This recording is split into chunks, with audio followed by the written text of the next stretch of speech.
Hey, what's up, all you freaks and geeks? Welcome back to Play the Hits, Max. We're still in chill summer vibes, and We are. And does it get more chill than Stray?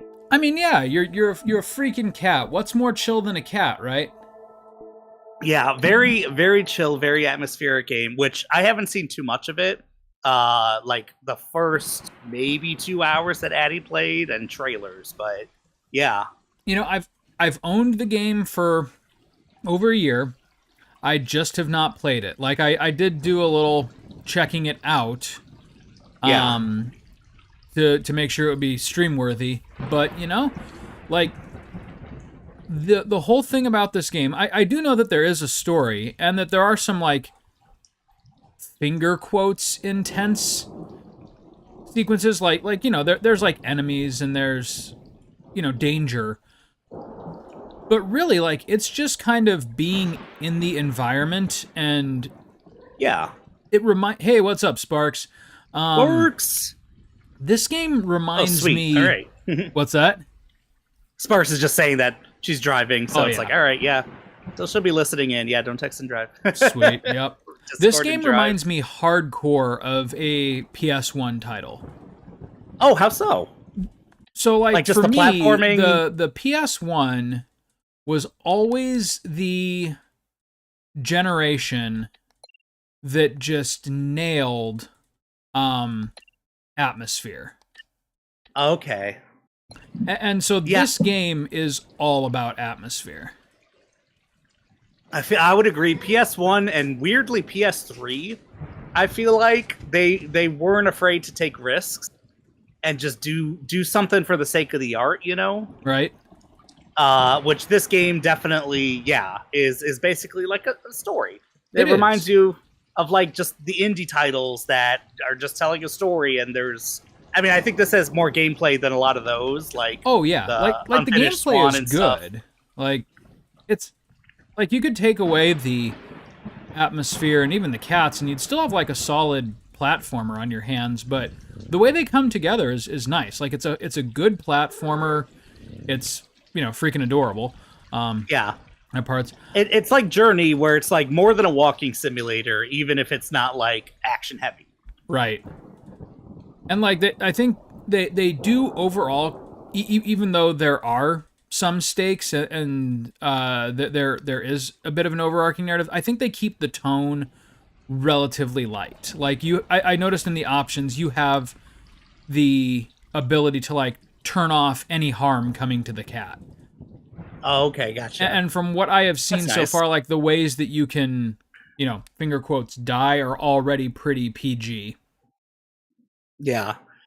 What was it Trevor said in Castlevania? It's like, well, you don't mess with cats, do you? Yeah, you don't fuck with the cats.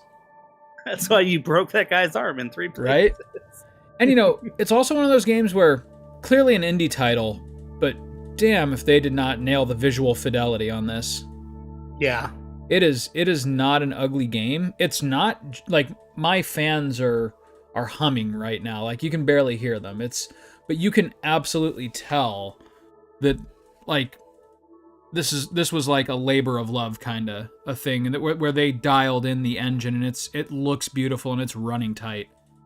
And, you know, a good game with HDR. Yep. Where it's just like, yeah, I mean, you got the sun kind of blinding you, and then in the city, it's just like very, not Night City, but, you know, it's like, as far as like lights and neon and stuff, it just looks good. Yeah, You know, I the freaking atmosphere love is the nice. city in this. Yeah, the atmosphere is excellent. And what's cool is, I mean, you're seeing it through the eyes of a cat, but there's actually kind of a really interesting like post-apocalyptic scenario going on here, where like humans weaponized this like fungus and it like took over. It's kind of like The Last of Us. Oh, but shit, without, okay. Yeah, Yeah. without But the with, horror like, beasts.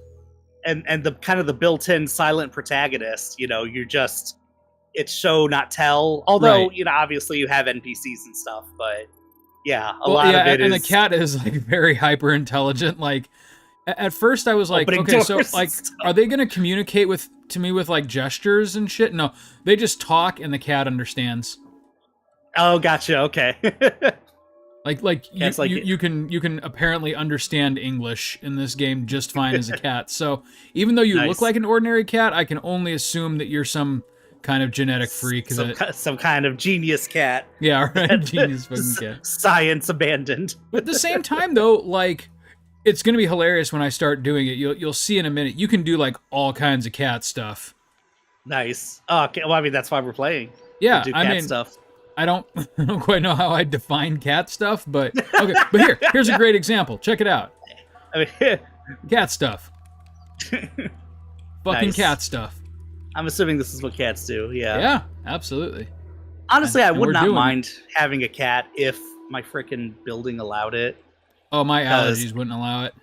Oh, yeah, I remember. I'm insanely allergic to cats. And you know, I The- love them. They're sweet little animals, but damn if I am not allergic to cats. No, Cat stuff. I haven't seen an allergic reaction, like a major allergic reaction from you in a while, but I remember the last time I was in college, we went to one of my friend's house. You didn't even see the cat, I don't think. It was just like, you have a cat, don't you? Yeah, and like immediately I started breaking out It's into just like, hives "Ugh." and like eyes watering, nose running. Oh my It was bad. gosh. Yeah, Addie's actually dog sitting right now. So, Yeah, there are some dogs that she's get me, allergic too. to dogs. Oh, really? Oh, yeah, it's like, I know you didn't have a dog like most days of the week growing up. Obviously, you had Red. Yeah. And some other dogs. at your mom's Short-haired house, I think. dogs and like hypoallergenic dogs don't bother me at all, but like some of the ones with like the certain type of fur or dander or whatever, those can get to me. Gotcha. But cats, even if it's a short-haired cat, there's something about them. Yeah, there's something like I don't know. Well, you know, I've never been around like one of those bald cats, but shave a people cat and haven't, put it in but- front of me, and I'll let you know. Maybe. I mean, it's also That's your just like the homework oils for they the secrete. summer.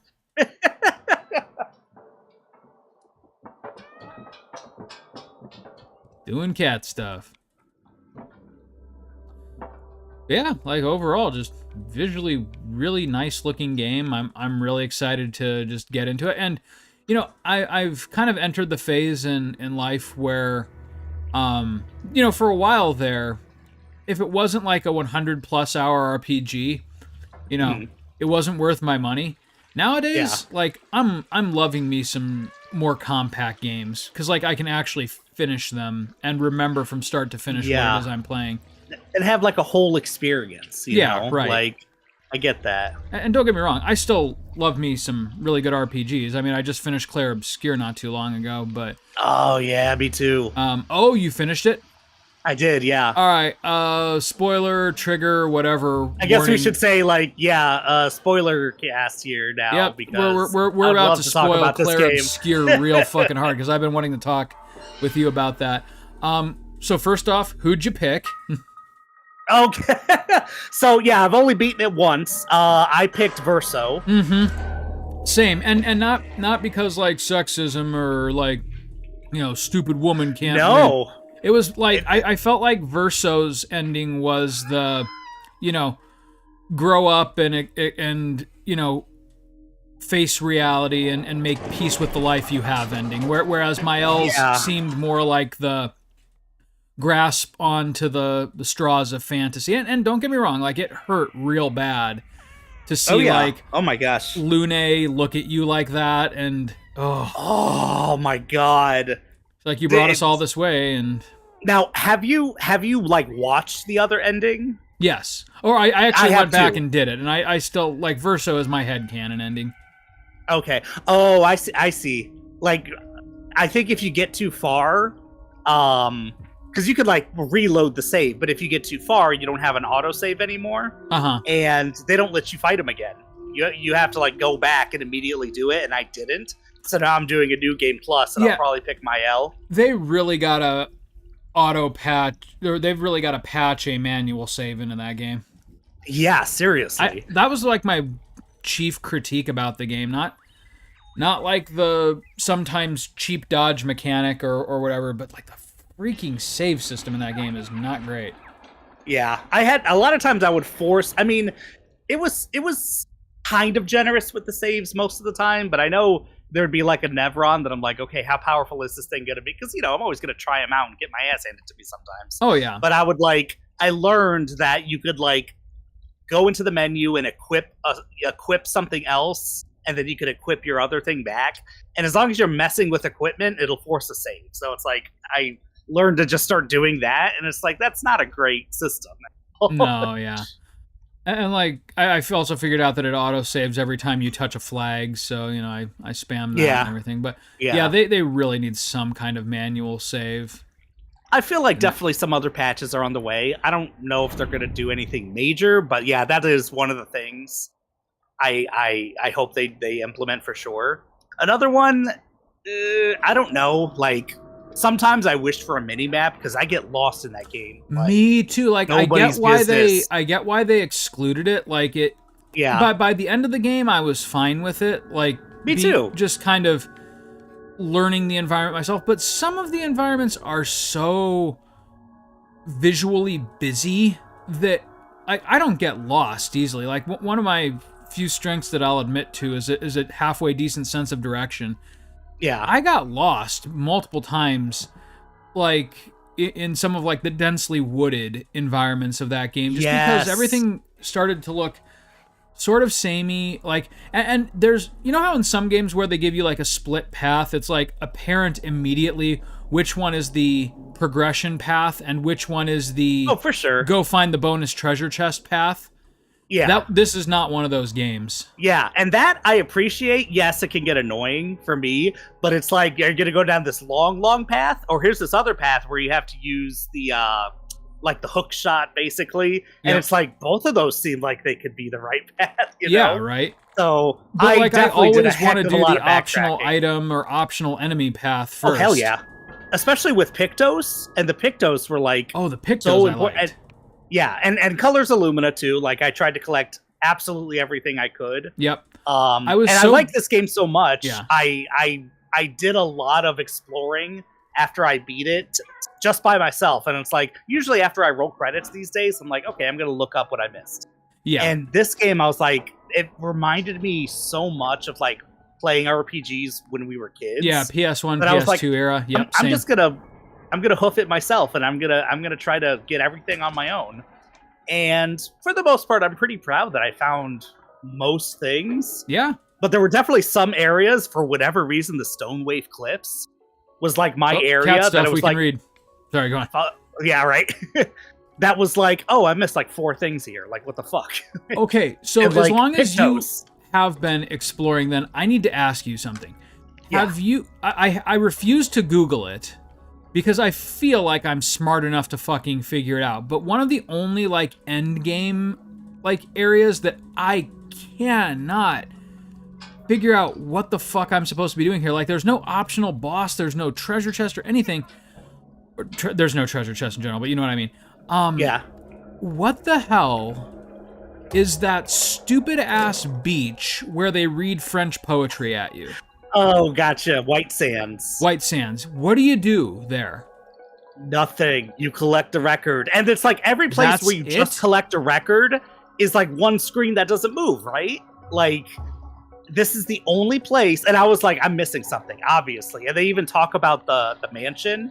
Uh-huh. And I'm like, okay, obviously this is probably return another... to the mansion for reasons, right? Something like, yeah. And so I looked it up, and no, it's actually a great mystery. People say maybe it's related to DLC in the future. Oh, okay. But there's nothing. Like, no one has found anything. There's nothing there other than the record, and I think maybe a Color of Illumina. So, yeah. But it's like, I can tell, like, you can tell there's things that they cut from the game that they forgot to, like, take out. Yes, that is kind of an interesting mechanic, or like, not mechanic, but quirk as well. Like the curator. Like, the first 2 times you meet him, Mael's like, oh, he upgraded my Pictos, and then he gets to camp, and Mael's like, talk to him, and he will upgrade your Pictos. He doesn't do shit with Pictos. Nope, he does weapons, and that's it. And items, and the... Go on. Oh, what's up? No, you first.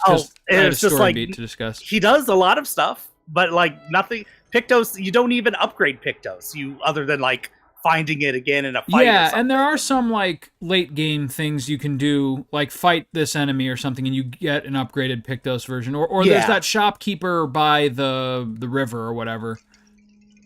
Oh, there was like 2 shopkeepers. He does sell you some upgraded Pictos. Yeah, it was like only upgraded Pictos. Right, basically. And it's super expensive. Yeah. Yeah.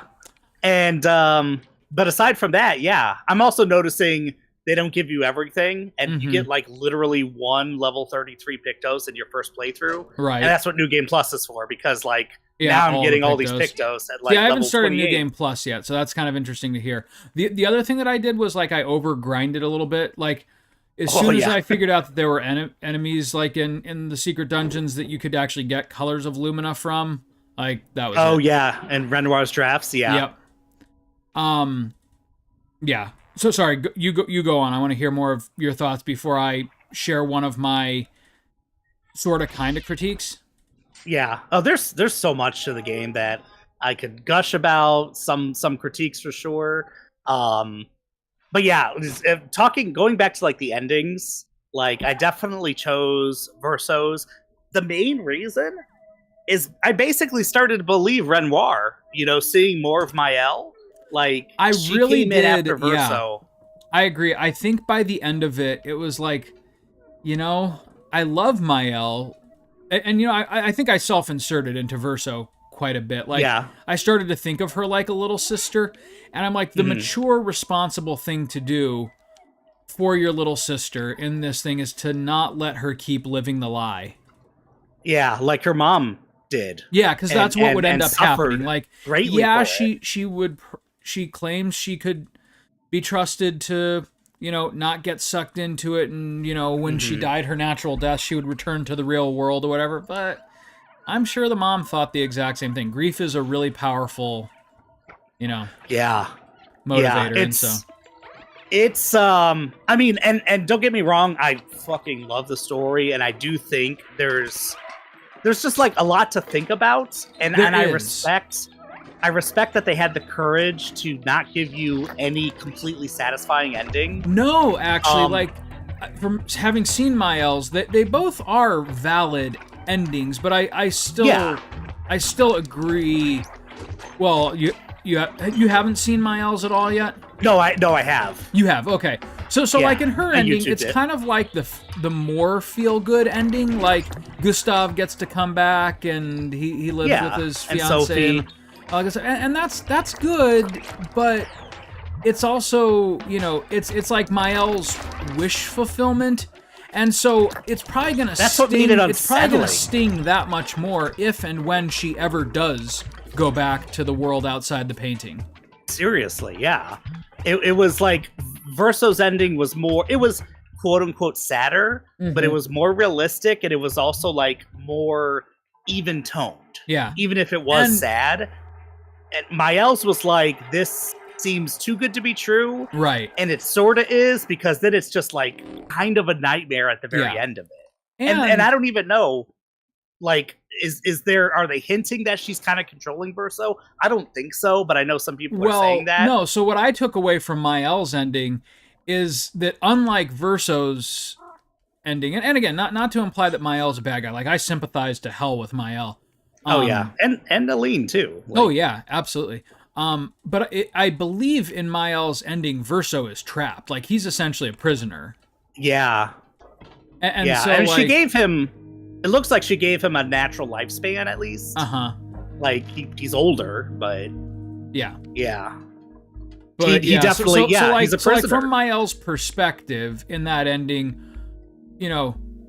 Verso is acting against the choice I've made and the family that I want for myself, and so I'll show him mercy, but he's got to go. Whereas Verso's like, I'm willing to sacrifice everything for Maëlle to finally, or Alicia to finally make peace with herself. Sacrifice everything, but also this is why I think Verso is such a interesting character.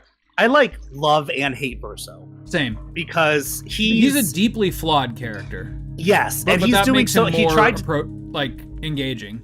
He's believable. He's a believable character. I mean, like, what kind of fucked up situation? Oh, Like, where you are the facsimile of this other person. yes. The real, quote unquote, real version. Right. Like, so two things. But you still love your painted family. Like, absolutely. So two things there. The first, I assume that you've seen what there is to see with Julie. Julie. The only thing I remember from Julie is a journal entry. This is the person I think Verso like was romantically involved with. Yes, and just so I don't spoil it for you. Uh-huh. Oh yeah, I can't think of anything else. Okay, then I won't say it, but the Julie thing was heart-wrenching. I also got Verso's journal entry, which was close by Julie's, which seemed like a secret journal entry. Yes. Because So I don't know what else regarding Julie specifically, and it might be something. Do you want me to just say it, or do you want to go back and look again? Honestly, first tell me where I can find it, and then I probably will just. Well, you found her journal, so I'm not 100% sure how you could have missed it all. Okay, well, it might be that I didn't know what I was looking at. I'm noticing that in New Game Plus, that I'm like, oh, they mentioned you see like Verso, for instance. A little bit of a flashback sequence at all? In Miles' nightmares, or yeah, and it kind of makes sense after you get her journal, and okay, you know what? I literally just saw something. It probably doesn't have to do with Julie, I don't think.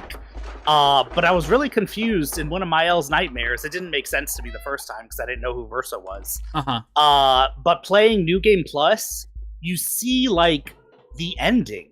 Yes. For just a split second, you see Verso stabbing Mael. That's not Mael. So that's not Mael. Okay. All right. Okay. Gotcha. So we're close enough. Verso essentially is forced to kill Julie. Yeah. Okay. I was kind of thinking that basically because it's like he can't let the word out. He doesn't want to. Right. So yeah, that's tragic. Like he had someone he loved, and you're right.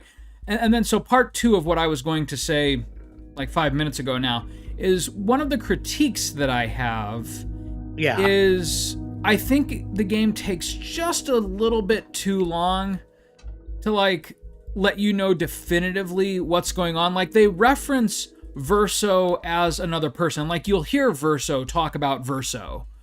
Yeah. And like you're kind of meant to piece it together, and to a certain extent you do, but like the whole like painted family that is an exact recreation of Alicia's family, but they're not actually the real not Delacroix. What's their name?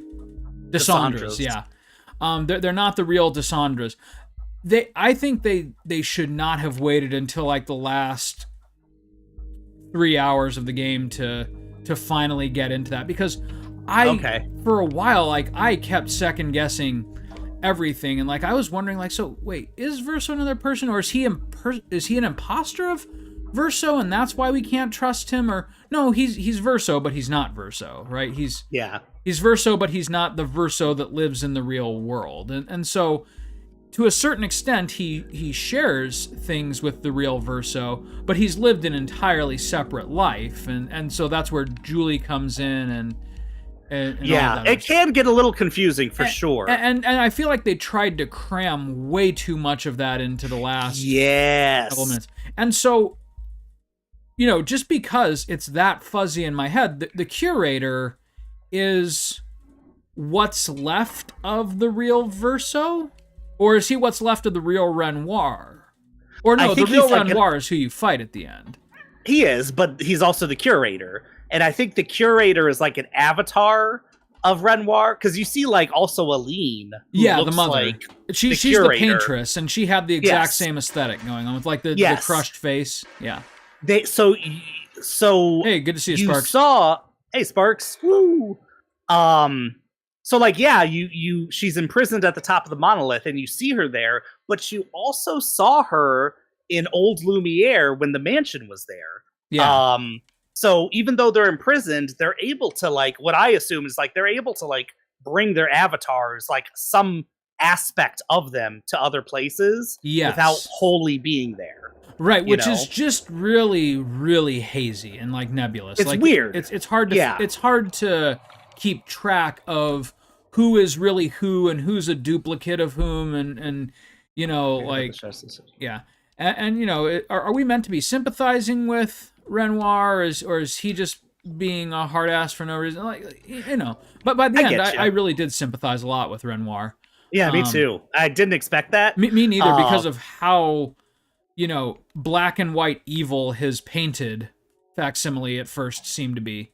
And Yeah. like, I couldn't separate real Renoir from that version of Renoir. And then when he, you know, went against Mael at the end, like, I understood his motivations, but it's like, am I meant to be hating this guy or not?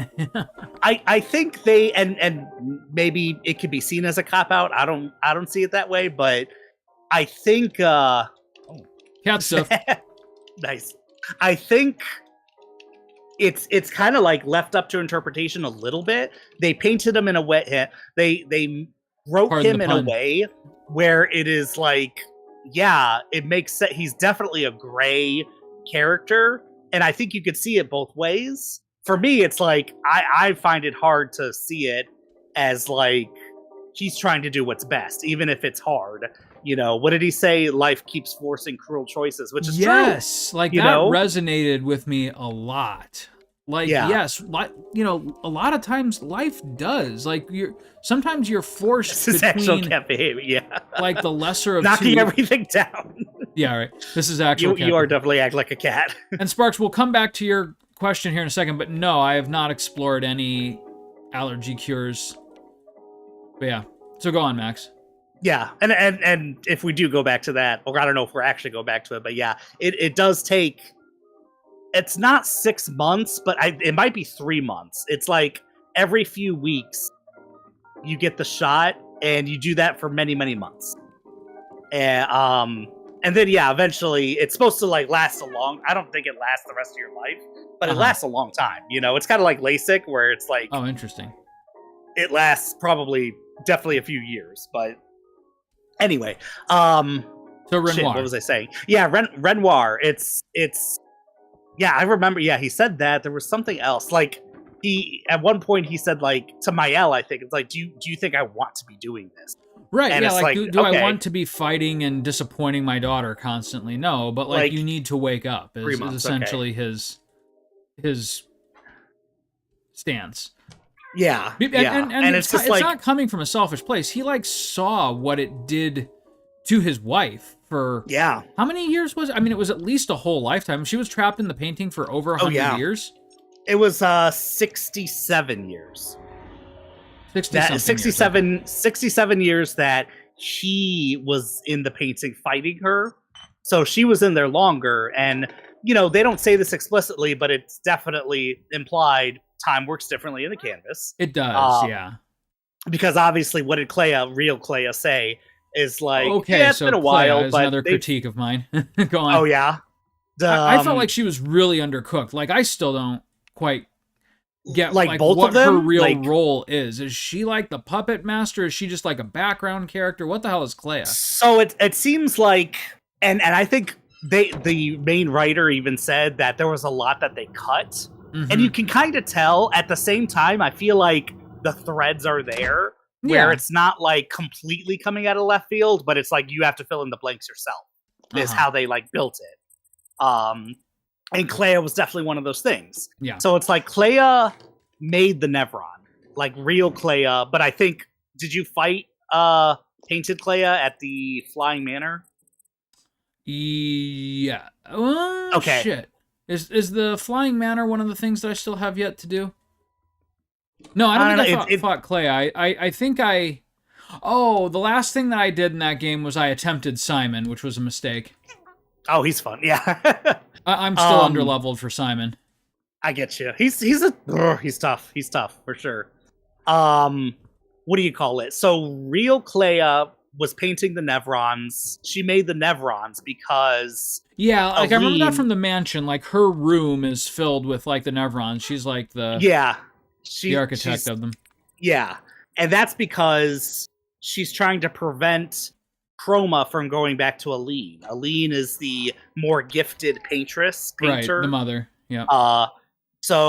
But Clea definitely takes Renoir's side, where it's like she's running away from her problems. We have to deal with these writers, whoever the fuck the writers are. That's something that's underbaked. That's the most underbaked shit. Like, there's in the not game. even like an actual writer that I'm aware of in the game. No, I don't think there are. But the writers are apparently like supposed to be like they're the the ones straight that up evil started ones. the fire. Like, yeah, they're the whole reason. And Clea, it's like kind of, what do you call it? Hinted that she's fighting this war. And she really needs her parents there to help her out.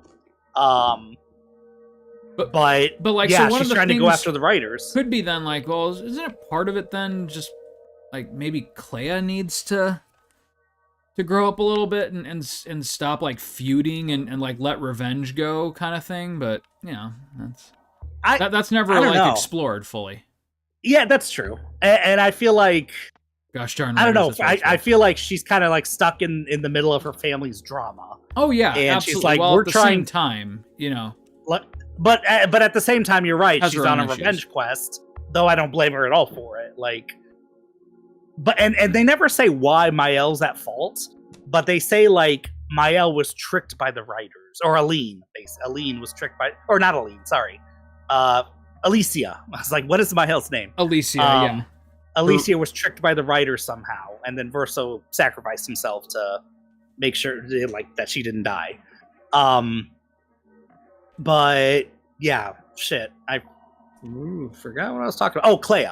But yeah, Clea. It seems there's like so many she's threads to follow here. Yeah, she made the Nevrons because she didn't want Aline's chroma returning to her. Mm-hmm. When a Nevron died, how did that work?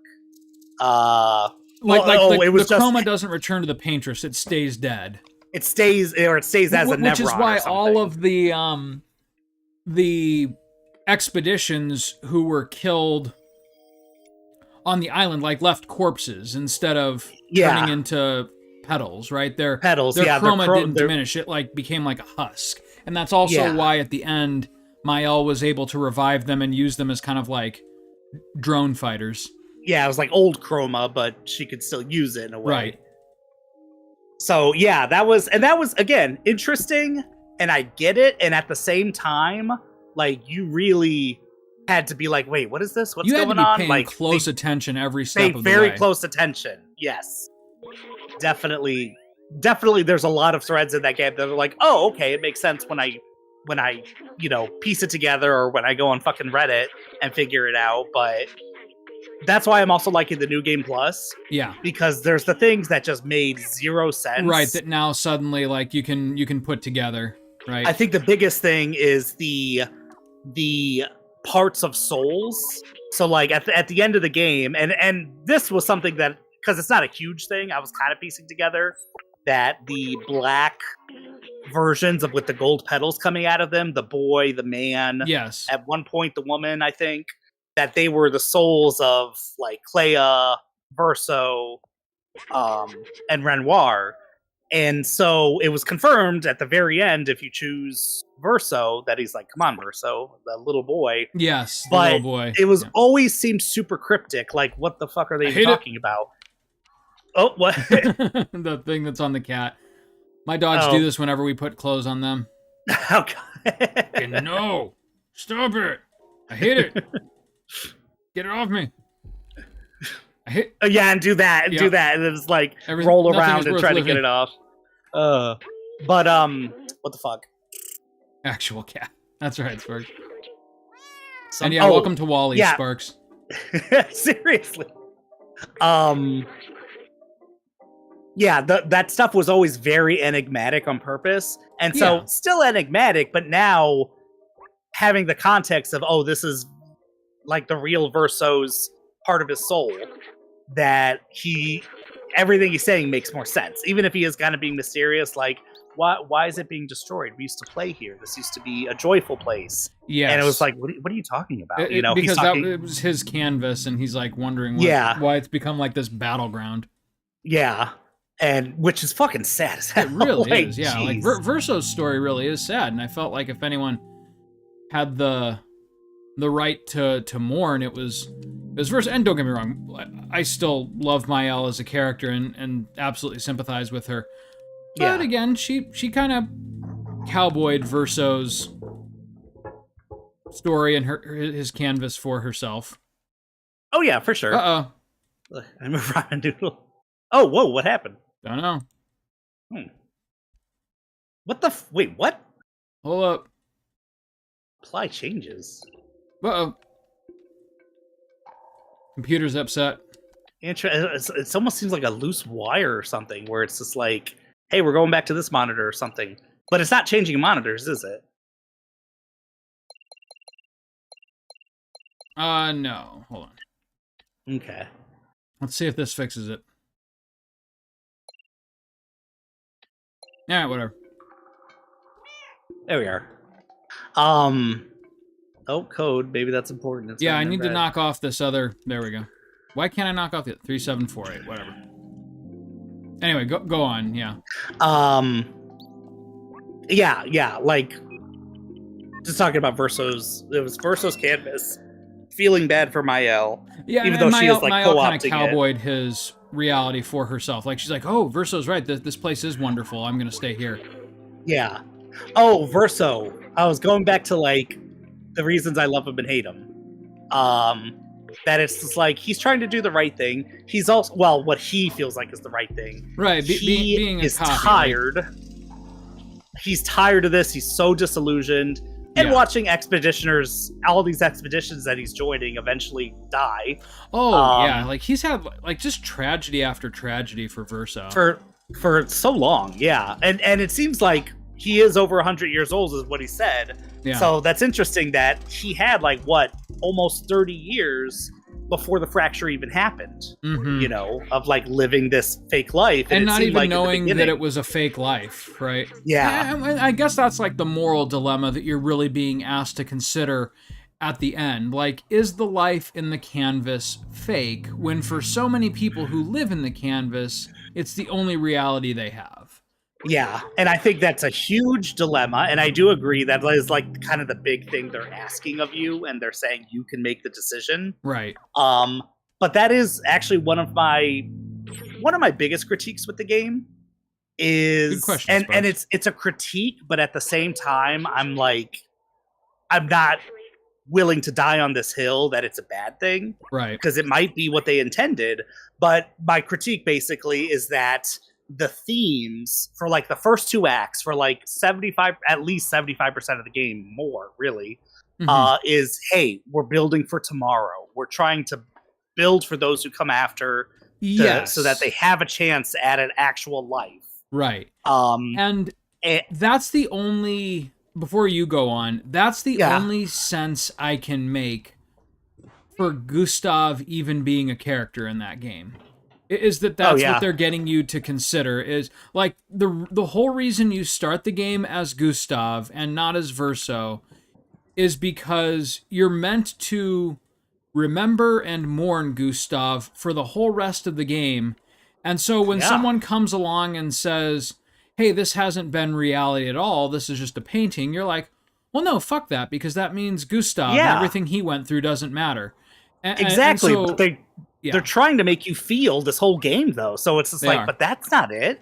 Even though that's kind of like if you had started as Verso, and then it's like, oh, well, he's not real Verso. We're here to help real Verso, or whatever. It would not have had that same impact. Like the fact that you played for about 20 hours as Gustav, and then watched him just suddenly be ripped away, is what gave the canvas the emotional depth it needed to consider Mael's ending. Even if I didn't ultimately go for it. Like... Yeah. I think it has merit. Because it's like those people, there's some kind of life form. Right. Even if they're being made by someone else. Right, like, they're people. Like, even if they're not people that live in the, top reality, as it were, right? Yeah. So the critique is comes down to it feels like the final act or like the crux of what's going on in the canvas betrays the themes of the rest of the game that came before it. Yep. But I wonder if they know that and it's on purpose, that it's like, hey, not like nothing matters, no, but it's just like kind of a life. They really went to great lengths to not have the lesson be nothing really matters because it's all pain. Yeah. Right. Yeah, they did. I mean, because otherwise, no, you're right. I don't believe that, because they really do try to make you feel for the whole game, you know, and they like connect with these people. They're not just saying like, "Yep, fuck that." Like, they're not real. Although Verso is very jaded, and I think he definitely believes that. Mm-hmm. You know, like there's in Minoko's relationship, like level 7 or something. I cried over Minoko more than once in that game. Oh my gosh. Like Minoko and Eske, like just the fact that they were friends with real Verso and painted Verso, like they have this whole history that could be its own game, right? You know, of just like joyous times and then all the shit they've gone through. Like some of the most hilarious dialogue in that game was just Minoko being Minoko. Hey, we're going to Old Lumiere. Goodbye. Goodbye. Or what was it? Fighting what's her name? The chief at the river, and it's just like Versus like, do we really have to do this? Like, please help me. Help me. I need your help. Help me. I really need your help. Like just saying it in a way that like he doesn't have to. Yeah, the voice actor fucking killed it with Minoko. The voice acting in that game was top notch. Seriously, Ben Starr, I love him, dude. Like, I love that Ben Starr is like becoming the face of video games. Have you noticed that lately? He is in everything. He's in Date Everything, Final Fantasy 16, and he's like in real life conventionally charming enough that like he works well, not as a voice actor, but like as an actor. He reminds me of who the fuck played David Hayter? John Ralphio. Well, Ben Schwartz, too, yes. Ben Schwartz. He reminds me of Ben Schwartz, where he's just like so relatable, and it's just like, oh, this guy's so funny, and he's a good actor, and then it's just like, oh, shit, Ben Schwartz is actually really cool too. Yep. You know, like the more I learn about what the hell, Ben Starr, it's just like, oh, this dude's a real one. Like I would love to hang out with Ben Starr. Like seriously, there's a couple of like male celebrities that, you know, like I've kind of drunk the Kool-Aid on it, and like I feel like if I knew them in real life we'd get along. So there's Ben Starr, there's Henry Cavill. You just said his name, John Ralphio. Ben Schwartz. Oh, Ben Schwartz, and Henry Cavill. Like those three, I feel like I would love to just game with them. I was about to say, because they're all nerds. Like, they're all nerds, and like they've like retained that. Like they're not ashamed of it. They like talk openly about. And I mean, Ben Starr, of course, like he's a video game actor, but Henry Cavill and Ben Schwartz, like they're actually very, very successful Hollywood personalities, and they just like they'll gush about Warhammer 40K and Chrono Trigger, and I love that. Henry Cavill seems to really be into Warhammer. He is, and I never got into Warhammer, but you know, respect for like being one of the world's most handsome men, and being like, fuck yeah, like I don't care, like if I'm in an interview with Access Hollywood, I'm gonna rant about Warhammer 40K. Good for him. Yeah. Or Ben Schwartz being like, ask me about video games now. Like, when they don't, and it's just like, okay, fine. Right, like, and like I'm gonna, you know, make a video of me building a PC, like, and like it's gonna like confuse half of my fan base who think I'm like this, you know, ultra masculine icon kind of thing. Or I'm like John Ralphio, basically. Yeah. Like, yeah, and then Ben Schwartz, he's a real one, because it's just like, what's your favorite Final Fantasy? 8. It's not the conventional answer, you know. No, like he could have easily said 7, and it's like, okay, he's a nerd, but is he really that? Yeah, even 6 is like a more conventional answer, I feel. Yeah, no, the fact 8? That he like really got into 8, like, and I respect that too, because there was a time where like I shared this with you on this channel before. My whole personality was imitating Squall, and it was so stupid. Like, it was so cringy, but at the same time, you know, it was formative. It was something I got over, and, you know. And there was another thing where it's just like, okay, I know 8's your favorite. What's your second favorite? And he was like, you know what? 12. And he was talking Nice. about just the Gambit system, how it was like really fucking cool. Yeah, right. And wish that they It's like, continued dude, with say it. something Like, hell that we yeah, can man. market to somebody. No, like Right. he's being honest. Oh yeah, Ben Starr. So yeah, the voice acting in the Yes, go game on. is incredible. Yep. Ben Starr was incredible because Verso is such a interesting character. And, you I know, love him as a character. It would have But been. like he just kept lying. He did. Like that was his thing because he truly believed in his mission. Right. Yeah, and he just lied and he lied and he lied to the very, very end. Convincingly, and because he himself believed it. I think so. I think he wasn't going to make the decision that he did. He, you know, for all of like the morally dubious things Verso did in that game, he never once betrayed his own convictions. No, I don't think so either. And I think that is hella hard to convey in any medium, much less a video game, like where that kind of narrative depth isn't always, you know, a gimme. Yeah. It was, and you were, obviously the game was building in Act 2 that it's like, Verso's up to something. He is. You Like, know, like but then Lune's it's like- full arc in that act was like, do we trust him, do we not trust him? And Exactly. you know, Lune, I feel like, is kind of the character stand-in.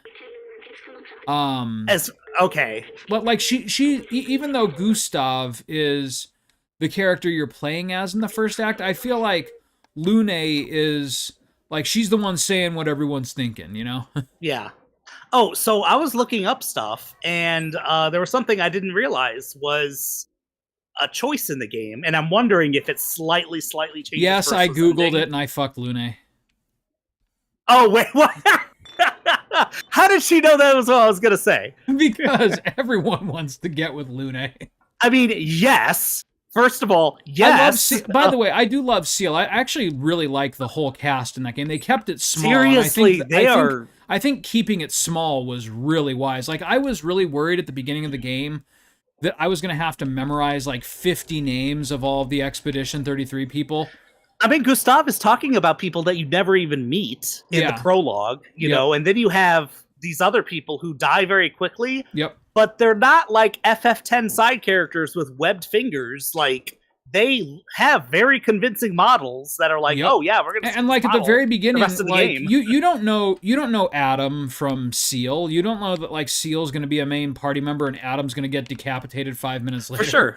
Like, no, they're all given equal screen time to the point where the first time I played the game, I didn't know you saw Lune and Seal in the prologue. Yeah, even though they Lune's make a just point, like kind of jamming on her guitar and it's like, oh, okay, she's the quirky one. They'll probably come into play later. They she's mention like her a by freaking name. main character. Yeah, they mention her by name and everything, but they're mentioning so many other people by name. Right, it just kind of and some who you interact with, like Lune, like I said, like you said, you only see her in passing on the street, and like you actually talk to Adam, you actually talk to, you know, token black friend, or yeah, those two you're sharing champagne with and stuff. Like you figure like, they're gonna be, and so like. And again, this all serves to strengthen the game's core point, which is that in the context of this painted world, these are real people with real lives. Yeah.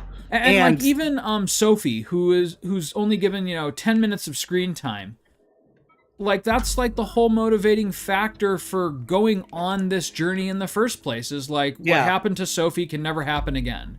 And I like that they let you play as her. Like you can walk around as totally Sophie. Like, and let's be real, like no one's inconsequential in this game, but for the purposes of our conversation, for the rest of the game, she's completely inconsequential. Yes. But you do get to control her for a few minutes, and so just by virtue of having controlled her, you are sympathizing with her. Yeah. Also, as far as Lune goes, so what do you call it? Like I accidentally spent the night with Seal, and I'm like, well, I want to make sure that I didn't give up on Lune, so I googled it and I reloaded my save. I'm like, sorry, Seal. Like, I like you, but I don't like you. Yeah, I just totally assumed, one, I didn't want to Google anything, but two, I made an exception for that because I wanted to make sure I could still get with Lune. You. I just assumed, like, yeah, they don't have, yes, they say relationship, but they definitely don't have, like, a choose your partner mechanic or something. So I was very surprised that they do. Yeah, you know? and I will say, that both relationships, like if you're looking for like, it changes the ending or the game plan, but like both relationships are really inconsequential. Like it's just something that you can. Yeah.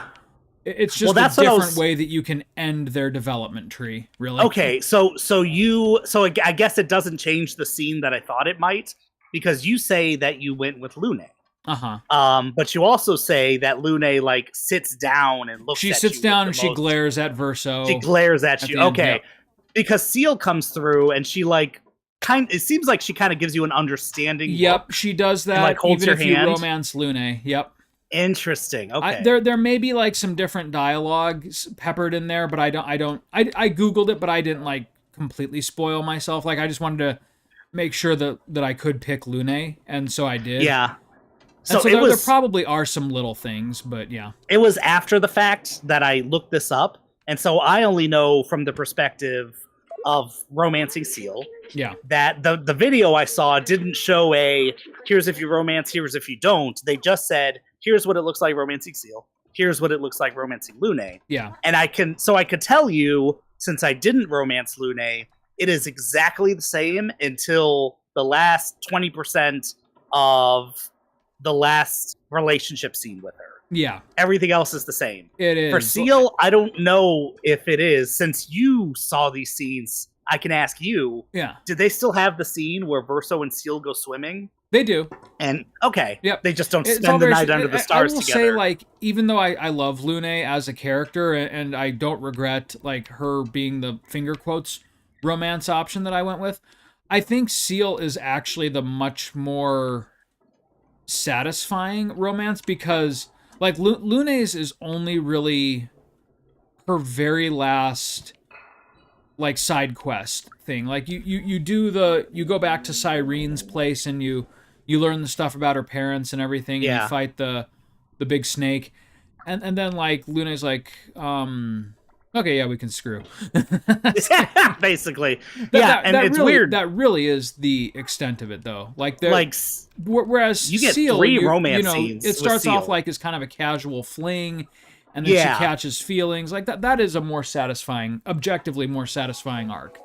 And the fact that she was married before, and when we figure out Mael's paintress side, that comes into play, where Verso, at like the relationship 7 or something, is like, right. Oh, so did you want to do that? And she's like, oh, yeah, you know what? Since there's a chance my husband can come back, I just can't do it anymore. And it's like, oh shit. Okay. Yeah, right. Like there's some intrigue there. Yeah, like, absolutely. And and like I said, even though Lune is a cool character, there is admittedly none of that complexity in her relationship line. Yeah.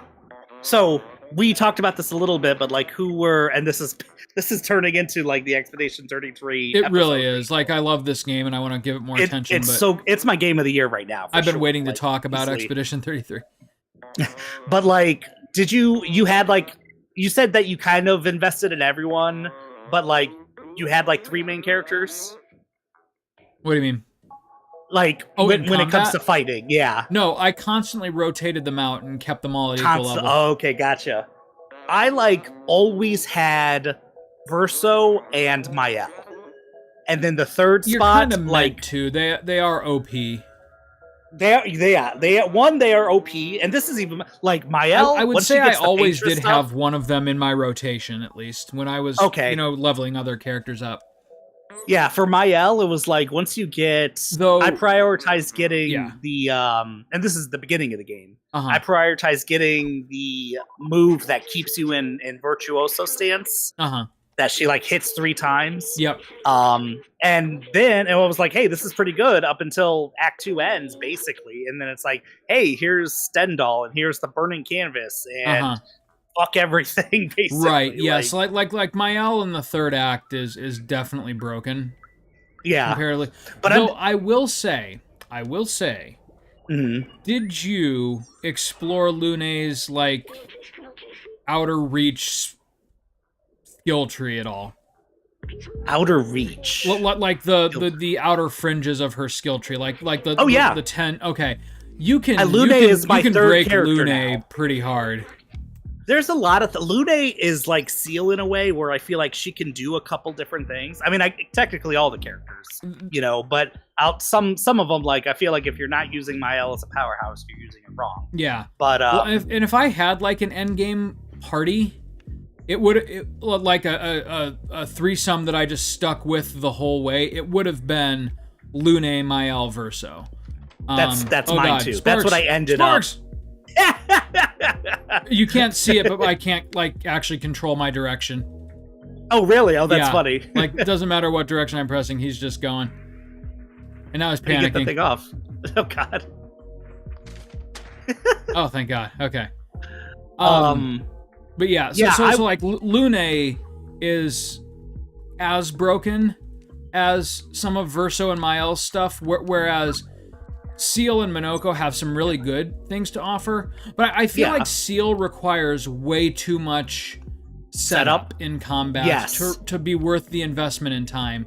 And I agree. Minoko has some like powerhouse abilities, but they're all very like surface level, and they never quite reach the same heights as Verso and Mael.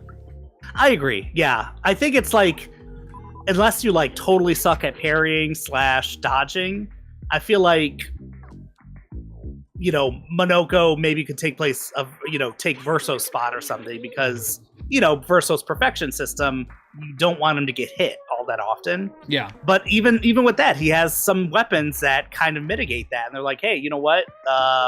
You'll just start an S, or hey, you know what? Get to 1 HP and we'll just put him in S automatically or something. Right. Yeah, but and also, I will say, like, Verso, unlike a lot of the other characters, he didn't get any really good weapons until, like, the very end of the game. I agree, yeah. Like the others, there were always, like, weapons where I was like, oh, duh, I'm going to use this. With Verso, it's like, they're all, like, kind of crappy trade-offs. Yeah. But eventually, you got some good ones for him. For Mael, see, and that's the thing. Maybe with Mael, it would have been more of a choice, like more of a hard choice, but I did get the Medallum early, and I didn't realize that was missable. The Medallum is real good. Yeah, and I was just like, start an S. Well, that's awesome. And then I was like, oh shit, because everyone else, I'm like upgrading weapons, and I'm like, okay, I got this so early, she's gonna find something better. And there are like 2 other weapons that I like using that I also leveled to 33, but the Medallum is still my favorite weapon for her. Same here. And that's the katana looking one, right? Just to be clear. It has like a purple kind of edge to it. Yes. Yep. Okay. That's the same one. Also, can I just say, I feel like the developers, the people who like are making the fighting system and stuff, I feel like they have a clear favorite with Lune, because I swear to God, she has twice as many weapons as anyone else. Yes. Like, I feel like I would get 5 Lune weapons in a row. Well, because what you're meant to be doing with Lune is exploiting weaknesses. Yeah, for sure. And so, but like, it was just like she's like the 2 character earth that weapons, you bring out, like, fire. oh, this boss is weak to fire. Fucking put some fire shit on Lune and get her in there. Yeah, she was like the most mage of mages for sure. She had access to all the elements. Yes. Which, like, I really did not weapon... explore the earth elements until endgame. But it's earth elements is probably the weakest link in that whole game. Probably, but also like the Terraquake. Terraquake is good, but at the same time, like Phantom Stars for Verso breaks even better, I would say. Yes, like, Verso is all about breaking. Yes, 100%. I definitely have the take 20% damage away to have 50% more break damage. Yep, that's on Verso totally all the worth time. it with Verso. Like that little bit of extra damage is not worth it when you could be breaking them and then just unleashing Lune's, like, I forget what it's actually called, but I call it Tetra Elemental because of Final Fantasy. Genesis, yeah. Yeah. Elemental Genesis is crazy, yeah. That is the most, and like you combine it with that like elemental trick shot or whatever. Yeah, always criticals. Yep.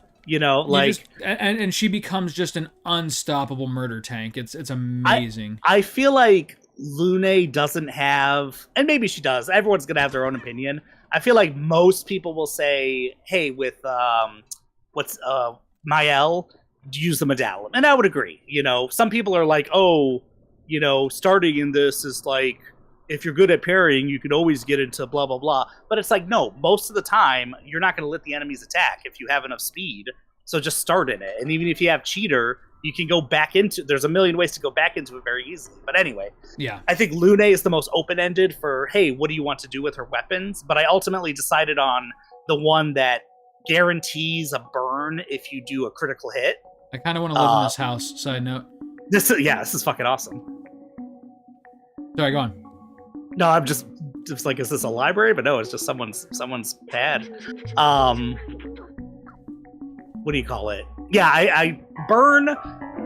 I think everyone had like weapons that can burn, but Lune's the only one I have like doing it because she does it the best. Like, if you can guarantee critical hits, which is easy with Pictos, then you pair her with like double burn and all that stuff. Like, she's getting up to 100 burns super easy. Yeah, you can abuse like certain Pictos. Like it's easy to do like all rounders and make everyone kind of good at a whole bunch of different things. But if you like hyper specialize into burning or breaking, or anything, like you can really exploit that system in some fun ways. Oh hell yeah. Yeah, I was talking to its credit, you're kind of meant to in the optional stuff. Yeah. And what I like is like if you are good at collecting a lot of colors Illumina, one, you can spread the wealth. Mm-hmm. Which is what I kind of did because I didn't know who was going to be my third character. Yeah. But I did decide, I was pretty sure in Act 1 that Seal was going to be in my final party because she gets a good weapon early on that does the 10 foretell. Yeah. But Chadion, I think it was. But anyway, Seal got overshadowed like pretty quickly. Like Endgame, I feel like the best thing about Seal, honestly, because we were just talking about, she requires a lot of setup. She does. The best thing about her is that one move that is just like, hey, a party member does double damage. Like, that's pretty insane. Yeah. If you couple that with like the ultra burns and the and what Mael's crazy move, steps, whatever it's called. That's pretty OP. But at the same time, there's so many other ways to like get damage, and it's just like I'd much rather have Lune. Yeah, like, same. Elemental Genesis is also OP. Like, I'm not wasting a turn just making someone else's move twice as strong. So yeah. Right. But yeah, the gameplay was also so many good things about the game. It's so good. The fact that it was $50 is insane. Yeah, like it was priced like an indie title, but and this isn't a slight on indie titles. It really wasn't. Like that was a full fat 50-hour plus, lots of endgame content RPG with a world map and a new game like that was not I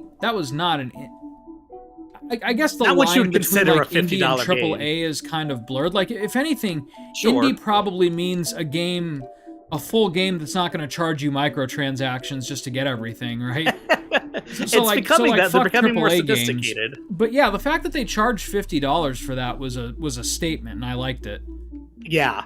It's like, hey, for $50, really you can get way more game for your buck than a lot of $60, $70, and if you're playing Nintendo, $80 games now. Yeah. Seriously. Ugh. Oh, by the way, we got a Switch too. We found one. Oh yeah? We found one in the mire in Sandusky while we were at the lake, and the boys tried a demo at a GameStop, and they really freaking liked Mario Kart. Yeah. And so like I just kind of kept an eye out for it, and we saw it at Mire when we were in Sandusky, and so picked one up. How do you like Mario Kart World?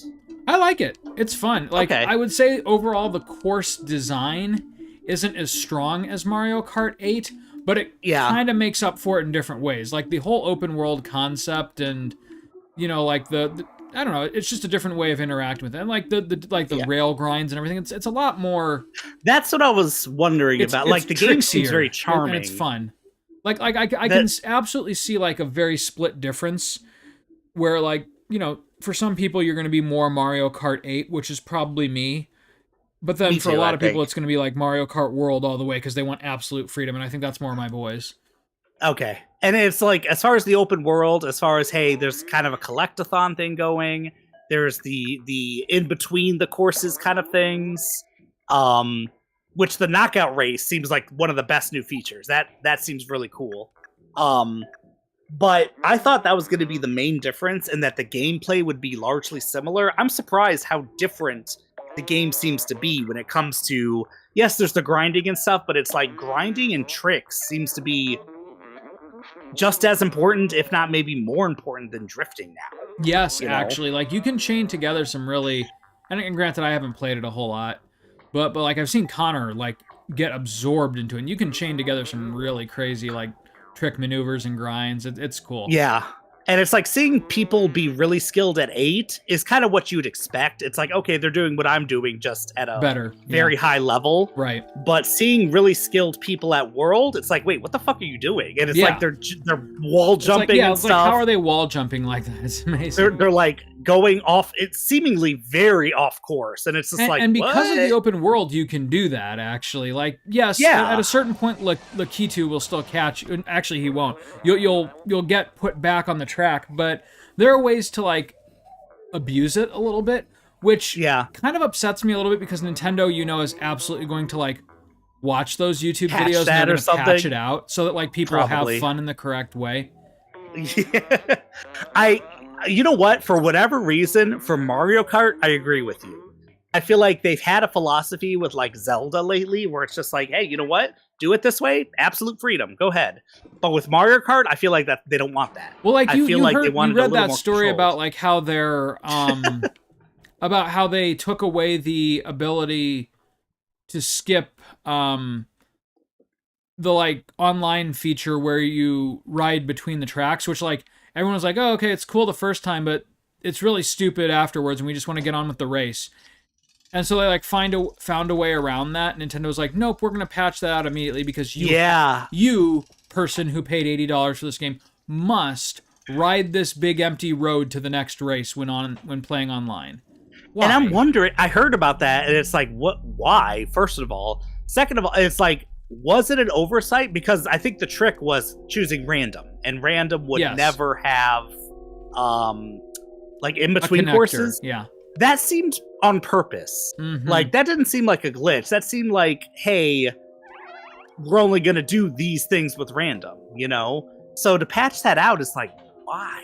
Like, Yeah, it made no Very- sense to me. and it's not popular. No one fucking likes that. No, Like, because it's just filler. Like, why would Yeah. you need filler in a racing game? at the very least, if you really want that, just give 2 random options. Like, Yeah, right. random And courses like only. only people who want to drive on the big empty road in between racetracks can join your lobby if that's what they want. Yeah. The only like good thing I see about that, I mean, aside from the actual open world aspect of it, is knockout race. I think it's cool to have the in between. Oh yeah, You yeah, know? for sure. But for everything else, no, just give me the courses. Like if I'm playing online, especially, no, I just want the courses. Like, Yep. but yeah, cool. So y'all got to switch to what do you call it? I'm assuming then you're gonna get Donkey Kong Bonanza at some point when it comes out. Probably, yeah. because- That's looking pretty fun. Yeah, it is.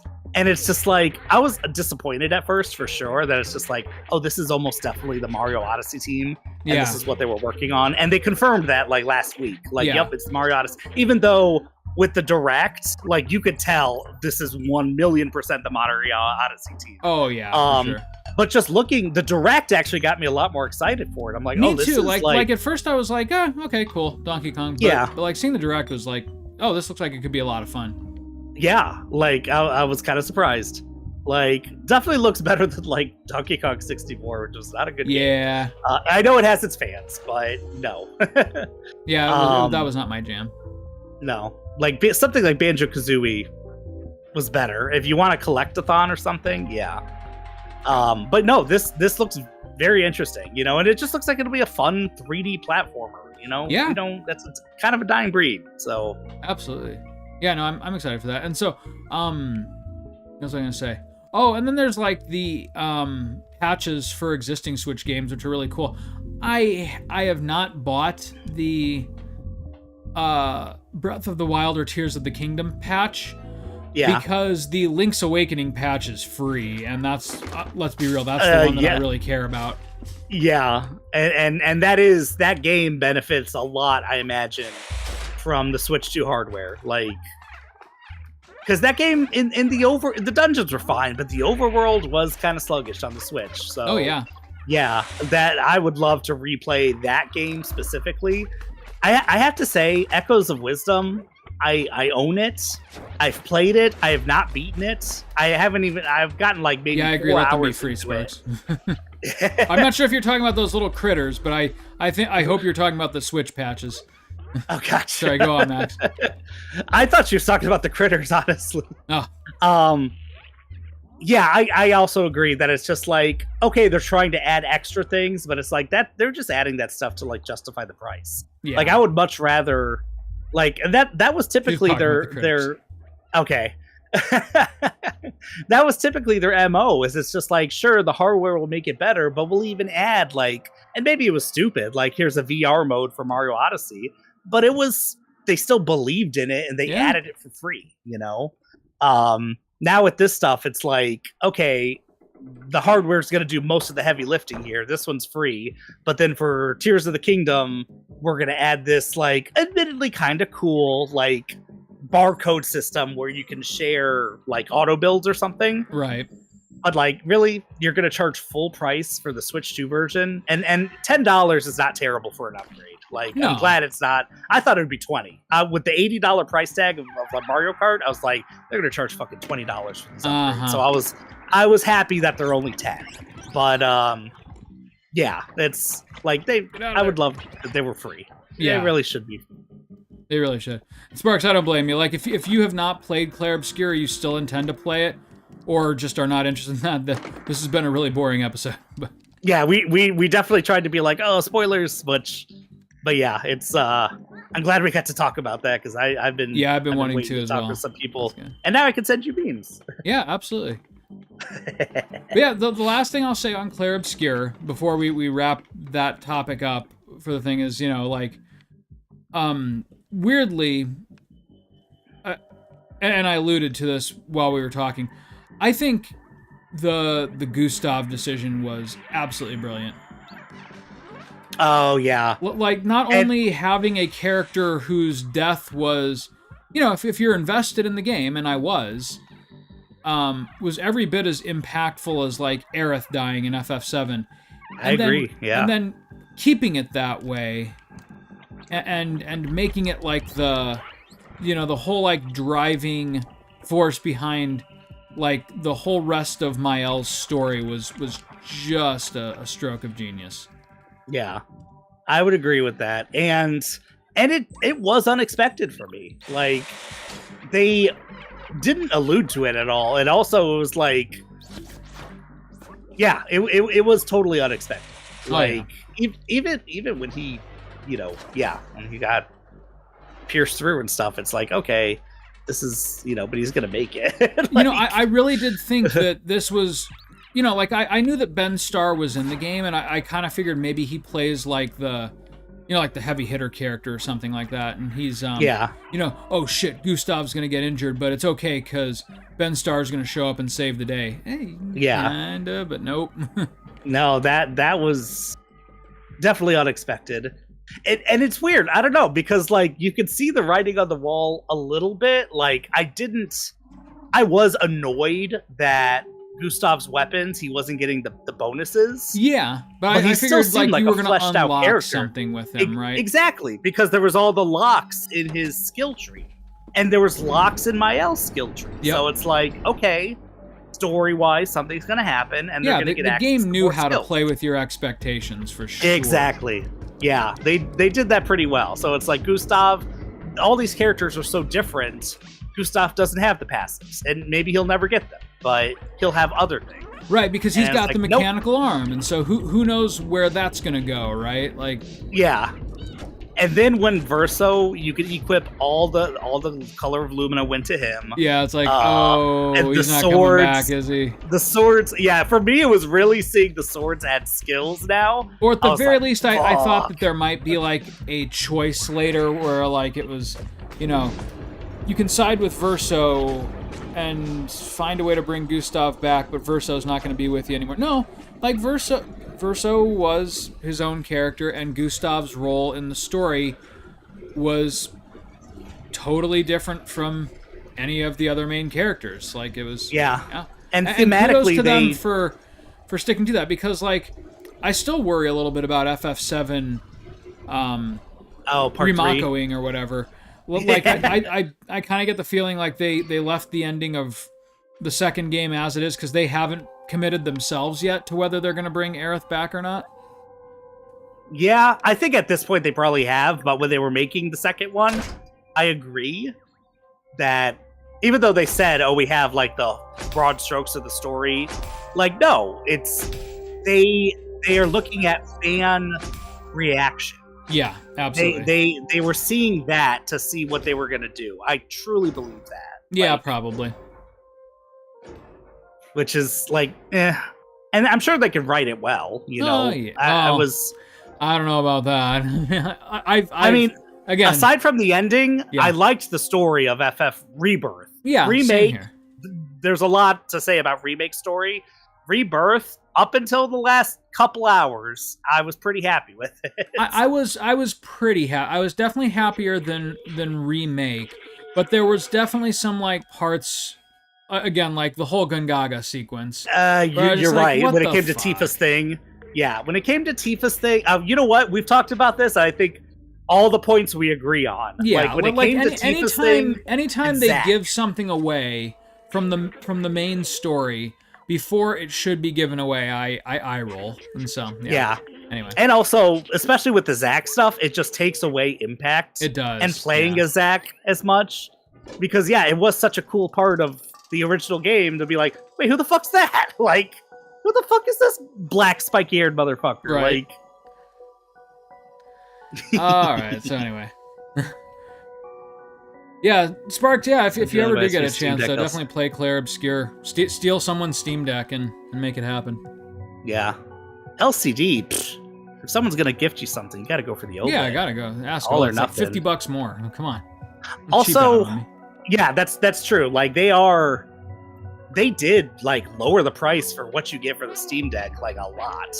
You know, I got the quote unquote best version like kind of when it first came out. It was like 7-8 months after it came out. Yeah. Oh, does it, Sparks? Oh no. Oh, I fucking love OLED. Okay. OLED is amazing. Like honestly, the Switch 2 obviously is like the hardware is kind of impressive. Like it's a big jump up. I'm kind of sort of surprised by the power of the Switch 2, but I swear to God, it's essentially a portable PS4, which is maybe even like a PS4 Pro, because like I would say it PS4 does not Pro struggle with 4K at all. Like 4K 60 FPS is absolutely what that system aims for when it's docked. And I never would have expected this. Thanks, it's like, it's going to be twice as powerful as Switch 2 or something like that.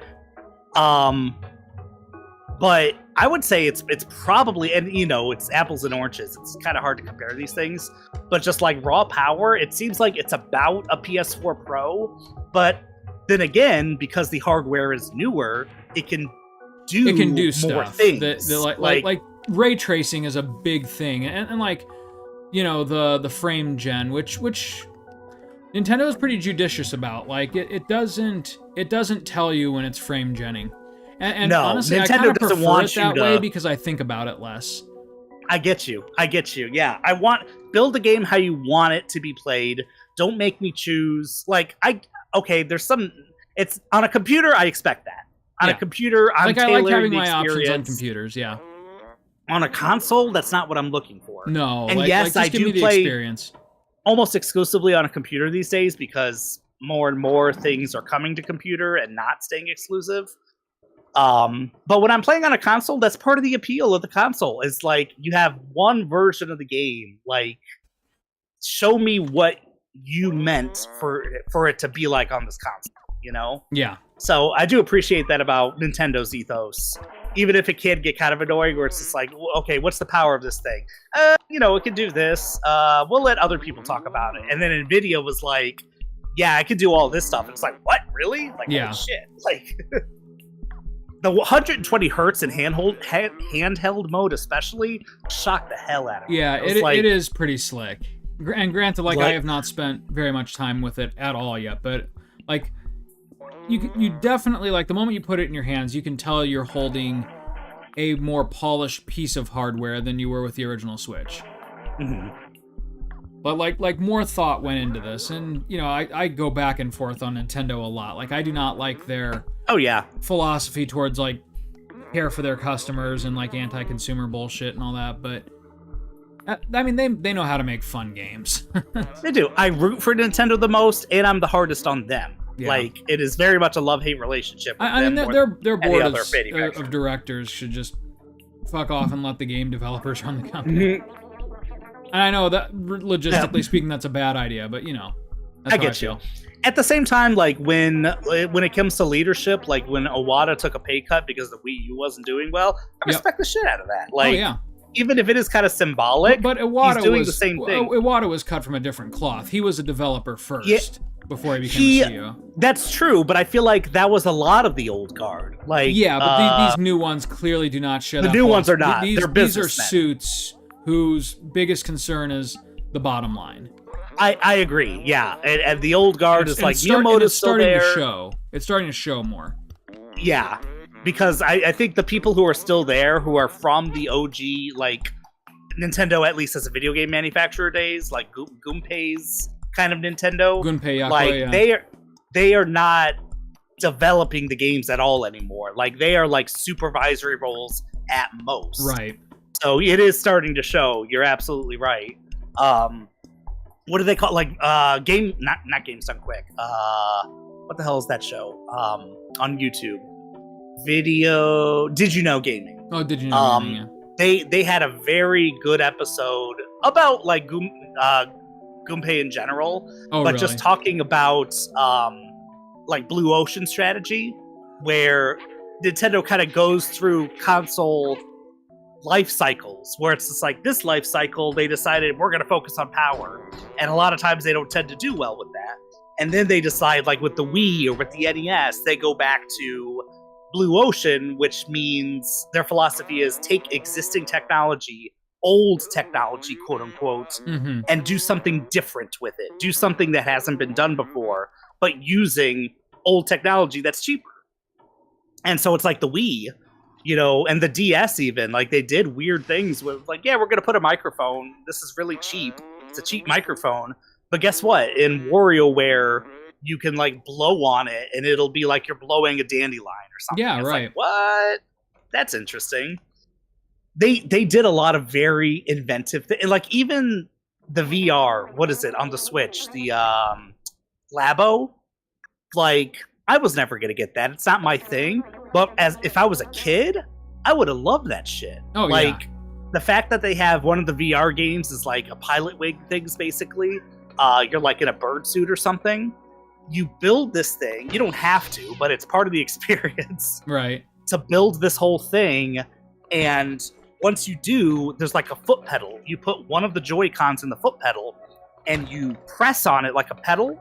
And in game, it's just like, okay, you're wagging the Joy-Con, so we're going to flap.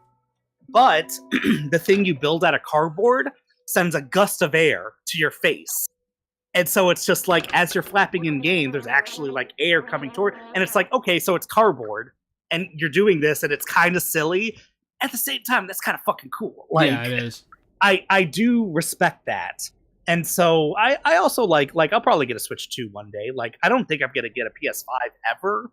But, you know, where are you going to play the new Zelda and Mario games? As a PS5 owner, I got to be honest, like, it's a technologically fine console. I've just never been more disappointed with a console ever. Like, because nothing that it does makes it stand apart from the competition.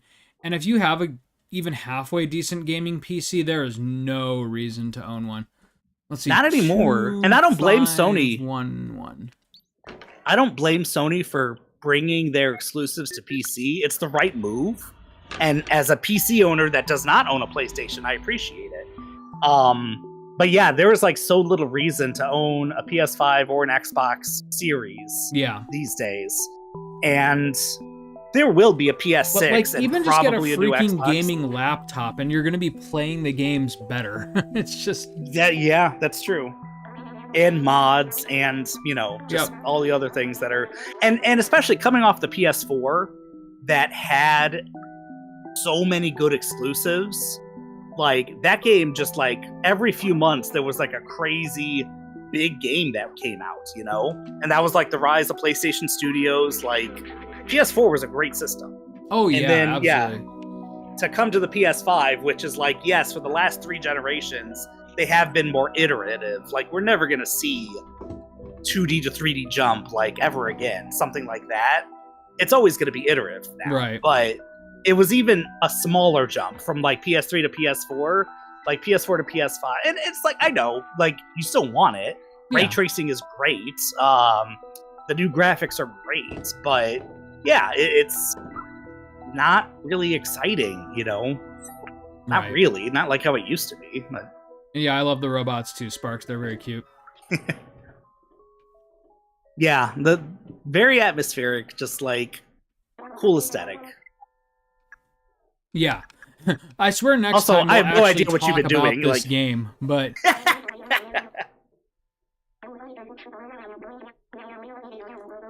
I think this might actually be a good place to end the first episode here, because we're Okay. getting to like kind of a cool fetch quest that'll lead us into kind of the second big place where we can go. Okay. We'll get a weapon that'll let us actually fight back against the Zerks. Jerks. Those are the little things that The grab little- onto you and leech you. Yeah, Half-Life face Yeah, crabs. right.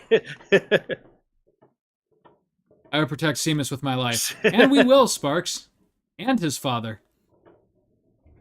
Next time on Play the Hits. Alrighty. We'll see you next time. Alright, let's, yeah. Okay. Wait, is he gonna lead us? Come on, Seamus. Alright. Next time on Play the Hits, we'll see ya. We'll see you next time. Night Sparks. Have a good one, Sparks.